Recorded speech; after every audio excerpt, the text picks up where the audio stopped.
Right, so what's your first name? Leanda. Leanda. Right, Leanda, what needs fixing? Everything. Everything. What's your number one? I've got a sore neck and arthritis and a cancer Oh, and everything. well, that's why they said you then. Well, how come they didn't phone me up first? Building up the power. Building up the power, you see. All right, so whereabouts in the body is the cancer? My breast. But I had cancer in my kidney, but they blasted that off. Right, okay. So I still got a one kidney. Right, okay. Cool. Right. And so my thought was, because I've been watching your videos, Yeah. and I don't want to do chemo. Right, So I'm okay. going for appointment for that, but yeah, I've got a whole lot of stuff going on, and I've had no medications that's helped me. So I'm waiting for the oil to come from the chemist. Yeah, yeah. Yeah, a whole lot of stuff is just all mixed up. It's a hard journey, guys. When you've got something like cancer, you're not feeling your best. You're wanting to do the best decision for you and for the family. And I personally, because I've walked this journey now as a healer for 25 years with my clients, it seems to me that the information isn't there for people to make informed choice. And, you know, of all the different things you could be doing, where do we start? And we're not in the best mental or physical health to start making decisions for ourselves. So we sort of need something like a healing advocate that we can go to that will give impartial advice. Oh, I know, they're called a doctor. No, sorry, that's me being naughty. But we do, you need somebody that can walk this journey with you and help you make the best decision for you. I can't say for anybody, have chemo, don't have chemo. I can't. I don't know. I can say, let me do what I can for you, but at the end of the day, you have to decide what you want to do. And it's a bit of a scary journey, isn't it? Yes. But what I would do is I'd look online for people that have walked that path and have lived. Yeah, a lot of my family have got cancer. And I think my freakiest piece is that we were all diagnosed at the same time and they're all gone now, and it's sort of like, oh, what am I supposed to do? Ooh, yeah, So let's just think about cancer. Now, when I was a kid, right, I'm 56 now, so when I was a kid, 5, 6 years of age, my grandma's neighbour had a daughter who worked with somebody who had cancer. There was no cancer in my family, there was no cancer in my class at school, there was no cancer in my teachers, there was no cancer in the street where I lived. It was really, really rare to hear of somebody with cancer. 2018 in New Zealand, it was 31% of all deaths were cancer. So what that means is there's something in our environment. There's something in our environment that's affecting us. The Wi-Fi may have a part to play. Sprays, glyphosate on the food, that's got to have a part to play. Stress.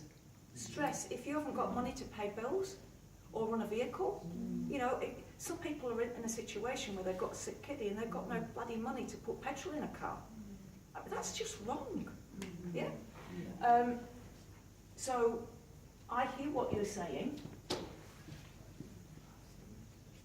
and yeah, my best advice is get somebody to do some research for you online and find out. At some stage I'll create a website with all the resources that I know of.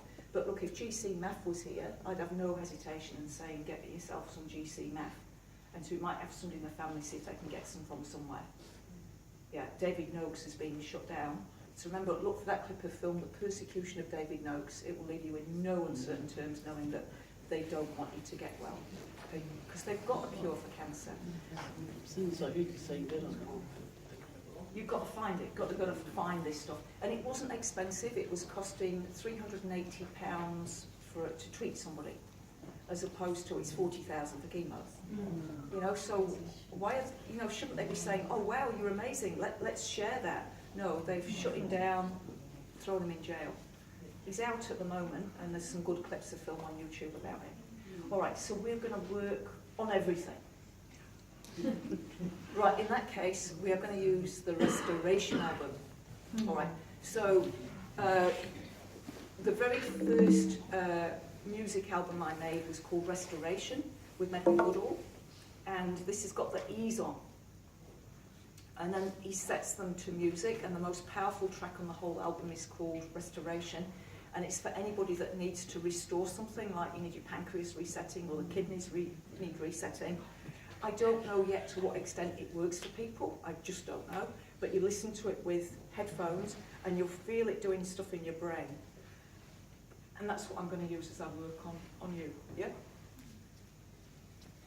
I don't know what they're going to do next. I mean, really, I've been bouncing around, might be levitating next. Please do make me cry. In front of everyone. All right, guys, you can all help. Come on, because this is what I want to create, a culture where we, you know, at these events, we all assist in the healing, so it gets even better. Yes, so legs uncrossed, like this. Leanda, intending healing for Leanda. Yeah, like this, yeah. And joining with the ease. Either as a hug or as an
Lipton talks about. So Bruce Lipton has written a book called The Biology of Belief. It's an excellent book. There's also a clip of film on YouTube. It's called The Most Important Hour of Your Life. Bruce is a cell biologist. He looks at what happens within the cell. And he's worked out that the brains of the cell is not the nucleus, it's not the DNA.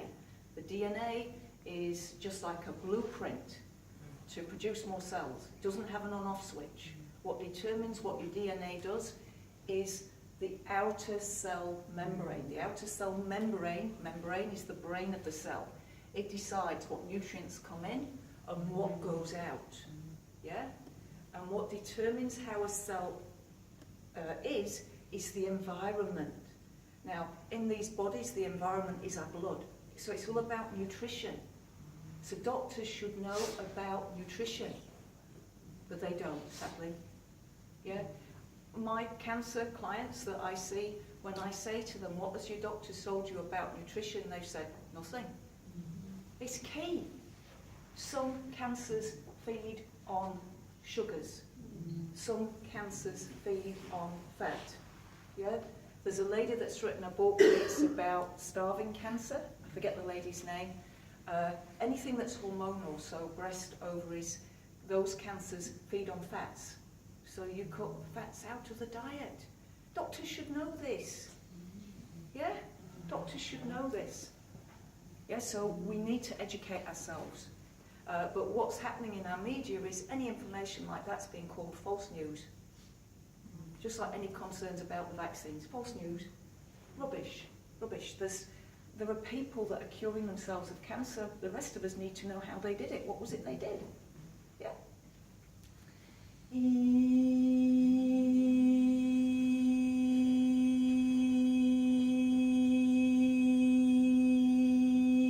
So on one level, how the cell behaves is about the environment, what's in the bloodstream. On another level, it's how this body feels. You know, it's quite terrifying to see other people around you dying of the same disease.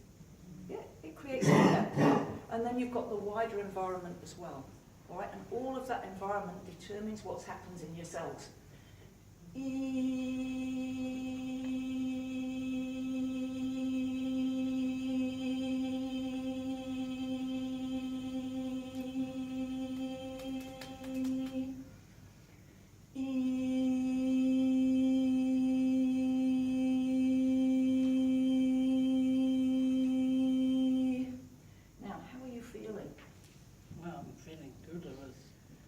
I could feel everybody coming in there.